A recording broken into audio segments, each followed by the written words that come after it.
मोनायानो जाबाय नै गाइस अब्लाबाबो जोङो दायो थांनो नागिरदों बहा मिथिबायना बहा गाइस खुलुमबाय नोंथांमोनखौ आंनि गुबुन मोनसे गोदान भिडिअ हरनाय थाबाय स' दिनैनि भिडिअ जाहैबाय दिनैहाय नै गुवाहाटियाव गोबाङानो गुवाहाटियाव एक्सप' जादों खिन्थु आंखौ माखासे सानै लोगो आरो बारा नङा दे गोबां होनना बुंला आङो सानै आइडिनिफ्राय आंखौ कमेन्ट्स खालामहरदोंमोन जे आब' एक्सप'आव फैया नामा एक्सप' जाबाय होननानै बुंदों ओमफ्राय जों सानबाय मा थांनोसै होनबालाय होननानै मिथियाखैमोन आरो स' थेंक इउ स' माच खिथाना होनायनि थाखाय ओमफ्राय दायो जों थांगासिनो नै सोर दङ नोंथांमोना लिउ काउरिनि चेनेलखौ साबस्क्राइब खालामदोंना खालामाखै जल्दि थांनानै खालामहैबानो जाबाय बिथांनि चेनेलाबो दायो माने डेइलि एक्टिभ जाग्रा जाबाय बिथाङा बादुलि नंला गोदोनि बायदि दाना एसे कन्टिनिउसलि भिडिअ होग्रा जाबाय आरो ओमफ्राय नानिनिया अन प्रसेसआव दङ माबाया चेनेला फैगासिनो आरो बिथांनि चेनेलखौथ' नोंथांमोना मिथिखायो एमटि गेमिं बाट आं बिथांखौ साजेस्ट खालामदों जे ब्लगिंआव स्टार्ट माने ब्लगिंआव इन्ट्रेस्ट होदो होननानै आरो बिथांनि चेनेलखौथ' नोंथांमोना मिथिखायो बिथाङा मिलियन साबस्क्राइबार दङ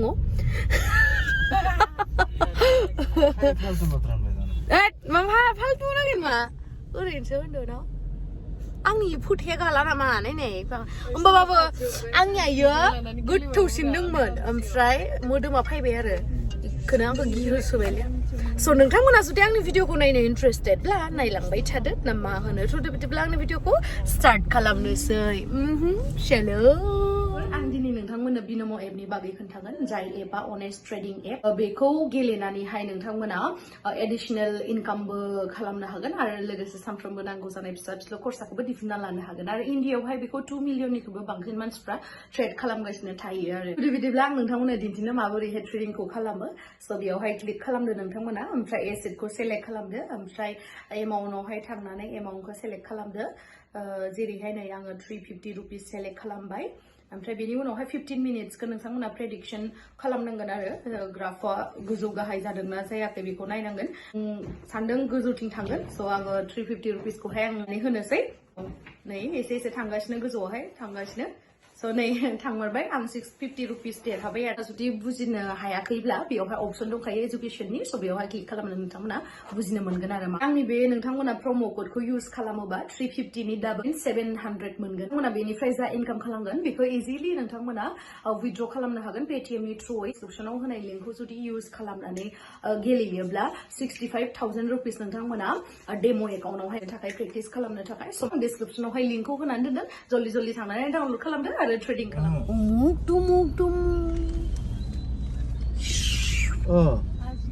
ये एक्सपो है नै नोंथांमोना नायना लाबानो जाबाय वाव आं ओइ बेलुन जोंनायखौ जि साइज नुयो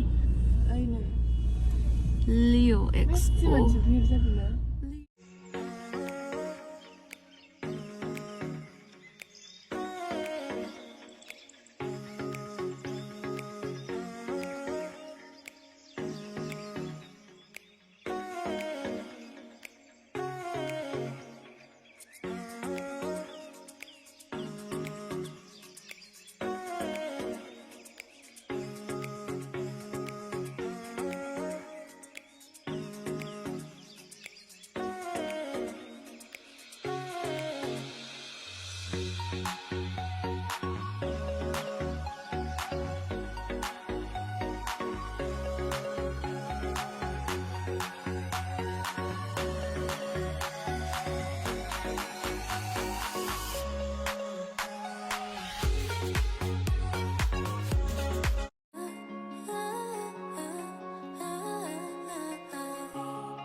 स' नै बिराद भिर आरो एक्सप'आवहाय गारि दोननोनो जायगा मोनलायाखै आरो बिराद मोजां बुस्थु फैदों आरो माखासेया बिराद एक्सपेन्सिभबो आरो ओमफ्राय बै कारपेटनि दखानफोराबो सिगांनियानो माने लास्ट इयार मा फैदोंमोन बेनो फैदों आरो ओमफ्राय माखासे फरेननि गोदान दखानफोर फैदों आरो बेखौबो नुनो मोनगोन नोंथांमोना आरो जुदि गुवाहाटिया खाथिब्ला बा गुवाहाटिनिब्ला खेबसे भिजिट खालामबानो जाबाय अब्लानो मिथिगोन आरो बरिया फैदों नायलांबाय थादो आं बारा पेक खालामबाय थालाना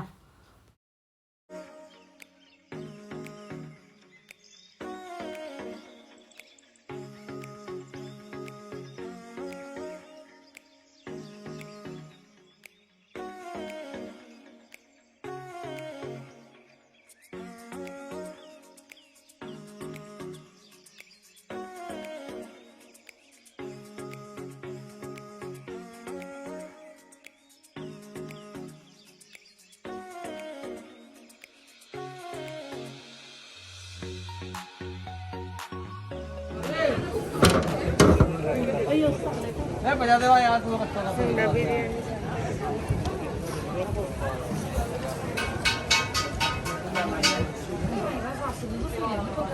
जोङो दायो गाइस बिरियानि जानो नागिरदों हायद्राबादि बिरियानि बिराद गोथाव मोनजाखायो थांनाय लास्ट इयारावबो जाखादोंमोन आरोना बिराद गोथाव नों जादोंना जायाखैमोन नों आं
रुमाल रटि आं दा देखायगोन नोंथांमोना माबा जाबाय आखाइखौ बरनांगोन नामा दानि देखायनाया नोंथांमोननो नैबेनो आरो बेखौ एव होनाङा जानाय नायनो माबायसा जि गुरै मा गुरै बुजा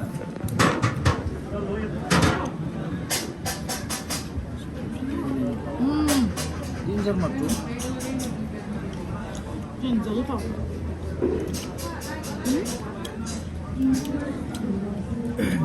Nah, 이번에 식구 바이.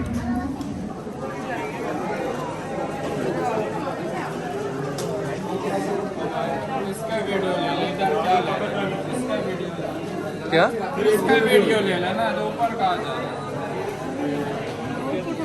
ऊपर नहीं जा रहे हम नै गाइस बेफोरो जाहैबाय ड्राई फ्रुट्स बियो आफगानिस्ताननि आरो ओमफ्राय आं दहाय बुंदोंमोन ना फरेननिफ्राय फैदों होननानै नै खेजुर ओमफ्राय बादाम माबा माबि भेराइटिस दंमोन आरो बिराद टेस्टि ओमफ्राय आङो माखो लादो दा उनावहाय न'आव फैनानै दिन्थिफैगोन आं दे ओमफ्राय ओरैनोथ' आं जि जोम बेफोरबायदि लायाखै जानाय लोंनाय बेफोरबायदि लादो आरो ओमफ्राय नै आगैमोनखौ लोगो मोननानै आं बिराद मोजां मोनबाय थेंक इउ स' माच आगै बेफोरबायदि अननाय होनायनि थाखाय आरो बिराद मोजां मार्बलनिबो बानायनाय बुस्थुफोर दंमोन आरो गार्डेनावहाय साजायनाय स्टेचुफोर ओमफ्राय आरो मा ओमफ्राय जेबो नंला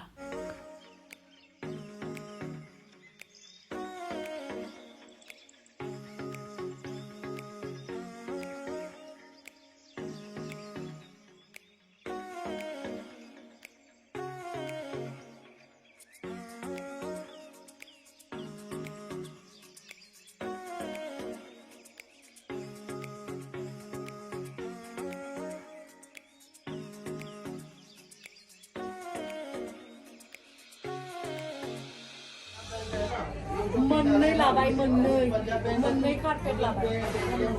आयौ आं बारा अभी स्टेट बैंक का है जो ये जो पिन इसमें डाला हुआ है हर बैंक में लगेगा So guys नै रुमावहाय मोनफैबाय ओमफ्राय मोनफैनानै कारपेट लादोंमोन आरो आङो मोनसे बेनि थाखाय माने जोङो गुबुन जायगायाव शिफ्ट जाखासिगोन नालाय बेखायनो बारा लाबोबाय थायासै आरो जास्ट फिसासा मोनसे